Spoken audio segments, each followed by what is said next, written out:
I think we've been sold the idea that dating goes a little something like this: boy meets girl, or boy meets boy, or girl meets girl, and boy or girl, or whomever you identify as, likes a particular person.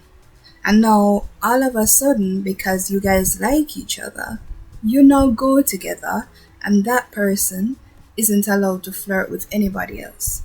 And if they do, they're a bad person.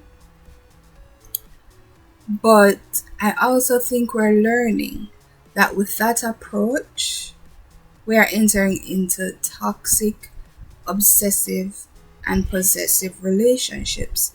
And this is coming from a girl who, at 18 years old, had her first boyfriend who was incredibly insecure, knew 2 months into the relationship that she didn't want to do it anymore, and wanted to walk away before she caught feelings, but felt like that was wrong of me to think, since the other person liked me so much and said that they were falling in love with me. It was working out like the fairy tales, right? So if I walked away in that moment, I believed I would have been a bad person and I should at least give it a try. I finally had a boyfriend. It was what I wanted, right? Then the feelings came. I didn't learn what proper love was. I was surrounded by toxic love and therefore projected that on my partner at the time. I believed I loved him, but I was toxic. As soon as he looked at someone else or flirted with someone else, my insecurities got the best of me and I was pushing him to be with that person or guilt tripping him. As time went on and he promised me that I was all he wanted, I became scared to lose him. And with that fear, the toxicity increased. When I suspected he was cheating, when I later found out he was, I demanded to see his phone and messages. I showed up at his workplace unannounced because the girl I suspected he was cheating with also worked there. I tried to befriend the girl he was cheating with. I showed up at his house unannounced, got bitten by his dogs because I didn't realize they just had puppies and I was going close to the puppies, waiting on him until he got home. I tried to get pregnant by him. Can you imagine? I tried to get pregnant by him. And now looking back, I'm so grateful it didn't work because I know now that I do not ever want to have children. And this is just a few of the toxic things that happened in this relationship from my end. But once I thought he was mine, I felt like he owed it to me to stay with him. Wrong. That's bullshit.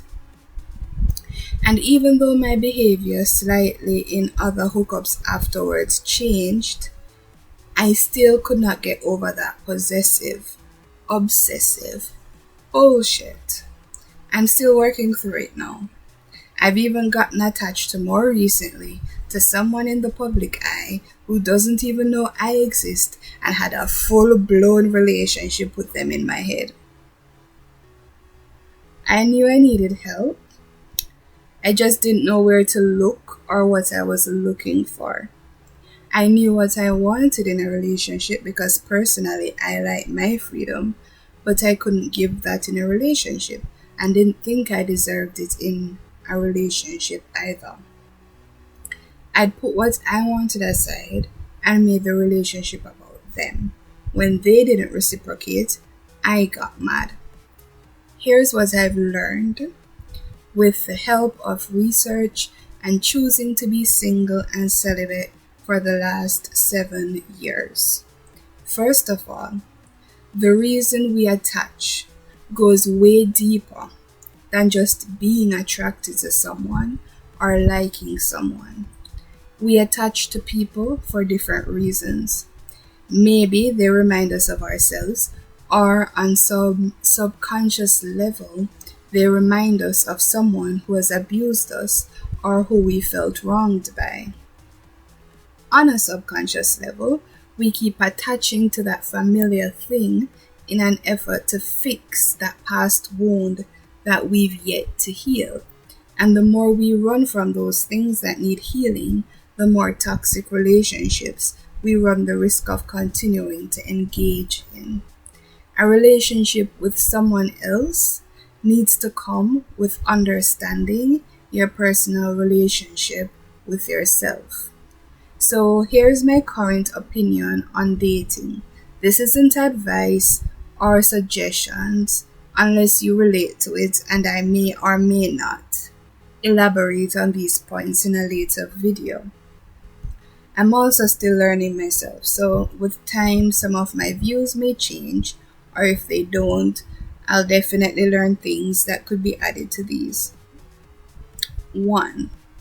You don't need to commit to the first person who shows an interest in you, or the first person you show an interest in. If you're not committed to someone, date around. 2. Question your attraction to the person. Sometimes what initially attracts you is old wounds. If you can identify that's what it is, it can inform your decisions going forward with that person. 3. Take your time to get to know the person. Sometimes attraction has you projecting a fantasy onto someone, and that's who you expect them to be. When the reality becomes clear that this person you're with is not this fantasy person you've built them up to be, then the pain of that realization can threaten to tear you into little pieces. 4. Have clear and open communication. What I've learned from Facing Love Addiction by Pia Melody, who did not sponsor this video, but is the book I've been learning more about healthy relationships from, is that you're not obligated to share everything with your partner. Your partner doesn't need to know everything about you, but what you do choose to share, you must always choose to be honest about that thing. 5. Know what you want and need. Establish your boundaries. So let me repeat that. Know what you want and need. Establish your boundaries. When you know what you want and need, you can make mental notes about whether or not this relationship satisfies what you want and need. 6. Get to know you. Be okay with spending time with yourself. Enjoy your own company. Find things that make you happy even when you are apart from your partner. Learn how to satisfy your wants and needs without a partner, so that with a partner, the partner becomes a complement, not a substance. 7. Become at peace with time apart and silence. Again, as Facing Love Addiction by Pia Melody suggests, healthy relationships have moments of silence within them. It doesn't mean that something's wrong just because you're not talking 24/7 or know what each other is doing every second. The relationship isn't working out, make peace with letting it go. Don't view yourself as a failure, the other partner as a failure, or the relationship as a failure. Again, as Miss Pia suggests, view it as a success. It means you've made progress at identifying your needs and wants, identified what you don't want, and made a healthy choice for yourself to walk away from the situation instead of continue the toxic cycle of going in and out of fantasy, never being satisfied with your reality, or losing yourself in an effort to stay in a relationship that is doing neither you nor your partner any good. If you can identify that ending it is in both of your best interests, you are successful and have made wonderful progress. With watching Love Island recently, I've just needed to share this because I see a lot of tweets reflecting the toxic ideas surrounding dating that I once had. And in the house, I've seen people becoming overly stressed and anxious as a result of the same toxic ideology. Since I am a recovering love addict myself, and I'm therefore learning these things as well, I still have that toxic, possessive, obsessive reaction to relationships and dating, which is why I'm still single.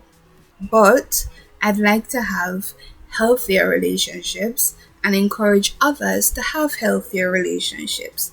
I've decided to share this because I understand that toxic cycle and it hurts me to go through and watch others go through that unnecessary pain.